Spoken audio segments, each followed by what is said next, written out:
For the art of spray paint, you're going to require different colors of spray paints, different sizes of straight edges, everyday household items like cups or lids, but more importantly, your mask. My name is Arturo Spraycasso, and I created Spraycasso Studios back in 1999. I've then begun teaching people how to create amazing masterpieces using nothing more than just spray paints and everyday household items. The beauty of this art is that it doesn't require you to have a steady hand or know how to draw, just a little bit of imagination and some dedication. So join me, and you too can become a Spraycasso master. Together we'll walk through diverse techniques of creating beginner level paintings, intermediate level paintings, advanced level paintings, and we'll take your skill even further to master level paintings. So if you're ready to embark into a new art adventure, grab your spray paints and materials, let's get started.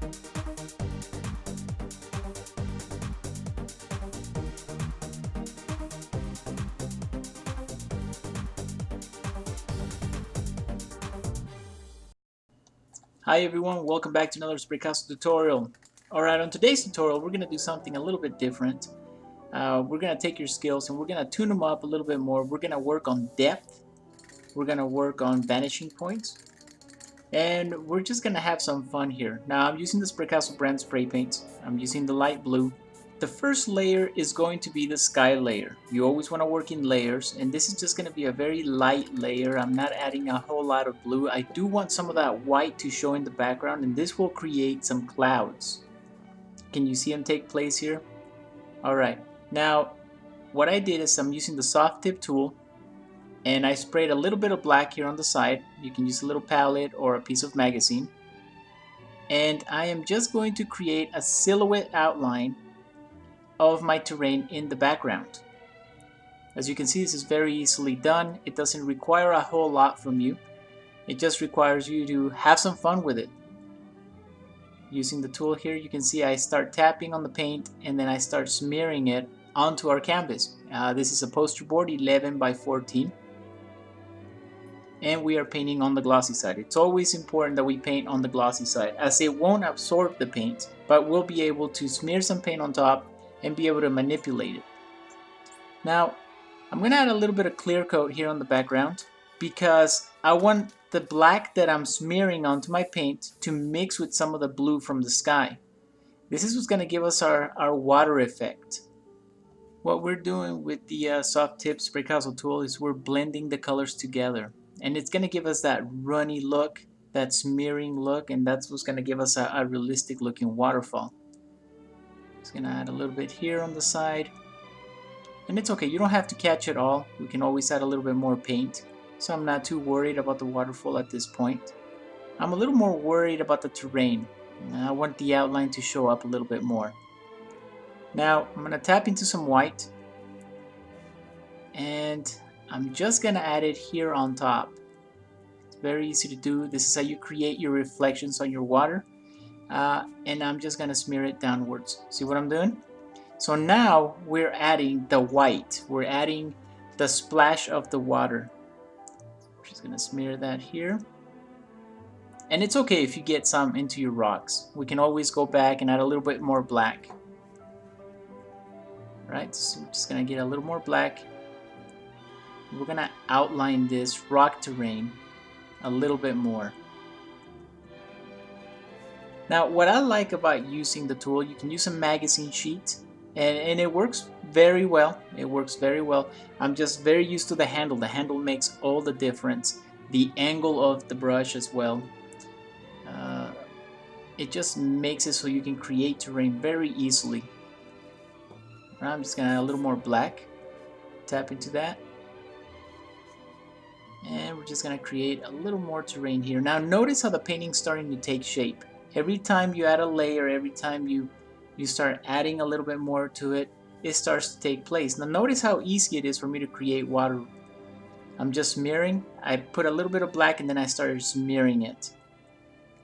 I'm gonna add a little more black here. And we're just gonna smear that. Create the illusion that this is running water and it's coming closer to us. Just a little more. Alright, now let's take a look at what we've created. Pretty easy, huh? Notice how easy the tool is to clean. I'm just using a little paper towel cleaning it up. We're able to clean it up really quick, be able to tap into some more colors. In this case, I'm gonna use a little bit of white. Now tap into the white, and I'm gonna work on the water. This is gonna give us a little better reflection. It's gonna make the water lines stand out a little bit more. And at the same time, this is the techniques that I use for creating the illusion of water see-through. You'd be able to see some of these water lines, just like this. And you can always go back and add more detail. This is using the spray paint brush. I'm going to use the soft tip tool, and I'm just going to add some more water effect. Notice how easy this is. I'm just tapping into some white, tapping on top, and then I'm just mirroring it downwards, and this gives us a very realistic looking waterfall. Now I'm not going to concentrate a whole lot of time in this. I want to make it detailed enough because I do want the viewer to see the rocks in the background. Just going to add some highlights. Notice how easy it is to add the highlights. I'm just tapping into a little bit of white. I already see the rock formations that we created using our soft tip tool. And now I'm just going to tap into some white here and highlight these areas. This will make your painting more realistic. Now you know this is where the sunlight is hitting it, so your light source has to be on the upper left hand corner. Using the spray paint brush, I'm just tapping into some white and I'm just highlighting some of these smaller rocks. Sometimes using the soft tip tool can be a little bit too much for the size of the rocks, so it's very easy to just come in here, and this is a size 1. And you can find these tools either on my website. There's similar tools out there in arts and crafts stores. I'm just going to tap here on the side. I'm going to concentrate a little bit of white out here. Even though there's not a whole lot of rocks, I'm going to concentrate some white. And this is going to give us the effect that the sunlight that's hitting it is so bright, it's turning these rocks white. You see that? Okay, now using quick sprays, I'm using the white, the Spraycasso brand spray paint. I created some mist on the bottom, and now I'm going to work on the sun rays. Now I don't want these rays to be very defined, which is why I'm making just quick strokes. I want the viewer to see them. I just don't want to make them so bright that they look almost like a cartoon. So we're going for a realistic look, right? Now it's always important that you clean your tools, guys, whether it's the soft tip tool or the straight edge, because sometimes you'll get a few spray paint drops on your painting that you didn't intend on putting on there. So after a couple of sprays, I always put the tool up, give it a quick clean, take a look at those sun rays. Of course, like I said, you can make them a little bit more defined. In our case, I don't think I want to do that. I want to leave it a little more realistic. Now, we're going to be bringing this home. What does that mean? Well, that's what I say whenever I start creating my layers that are closer to the viewer. So using the same technique, using a silhouette terrain technique, I'm just tapping into some black using the soft tip tool, and I'm going to create the outline of the terrain that is getting closer to the viewer. Alright, so just create the outline, and notice how easy it is for you to create the illusion of the rocky terrain. Great. Alright, now I'm going to create one that's closer, well, not quite closer to us, but closer than the waterfall behind it. So I don't want to bring it all the way home. I'm just going to start right about here. Okay, and I'm going to start working my way upwards and to the left. So the effect that we have on the waterfall in the background is that there's so much light, the waterfall looks lighter than the rocks closer to us. The rule of thumb is as you get closer to the viewer, it becomes darker. You start using darker colors. I'm just going to smear this here. Using the same technique that I created the water waves in the background, I'm just going to smear it here a little bit on the lower left. Using some black, I'm just going to blend some of these. I could tell that there was a lot of that negative space on the right hand side, so I just used a quick few bursts to cover that up. Now notice that I was I was very careful not to cover some of the details. Just gonna add a little more black. Now using our handy dandy sea sponge. Now sea sponge is very useful for creating grass, different types of plants. So I'm using the grass technique, and I'm just gonna create a couple of little strands going into the water. I've always mentioned, guys, it's very important you go into the water. You don't want to make a terrain where it's very flat, very straight edge. You want to break that terrain line. Let's take a closer look.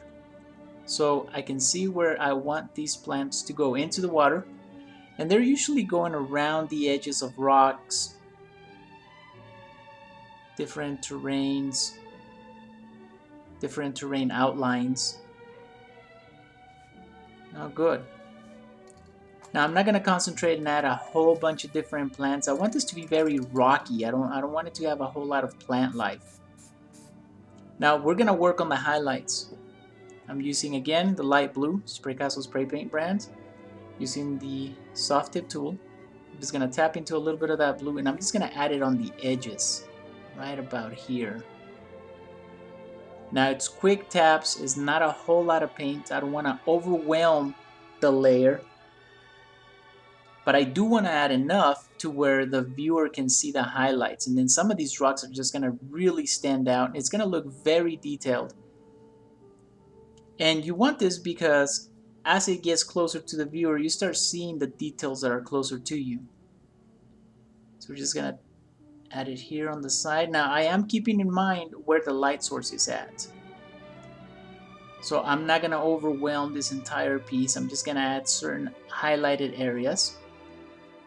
Alright, now we're going to do the same to the other side. I'm going to start off here and just kind of work my way up.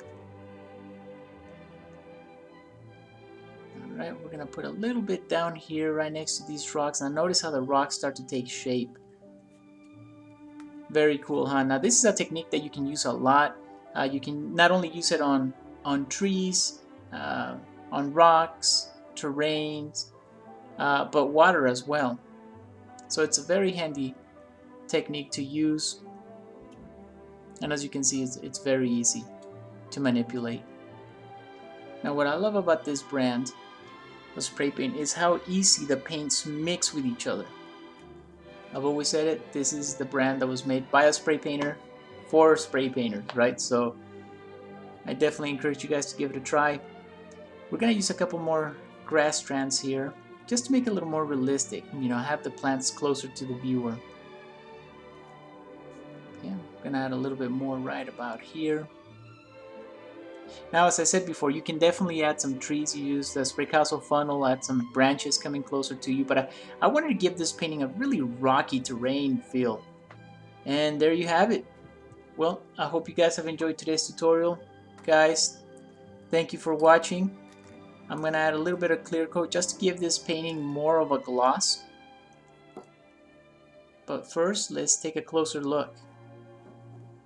Look at the detail on those rocks in the background. You can see the sun rays coming through. You can see the splash of the water underneath, the water waves coming to you, and then finally the grass strands there on the bottom of the painting. Well, crew, I hope you guys have enjoyed today's tutorial. It was a lot of fun making it. Until next time, keep those cans shaking.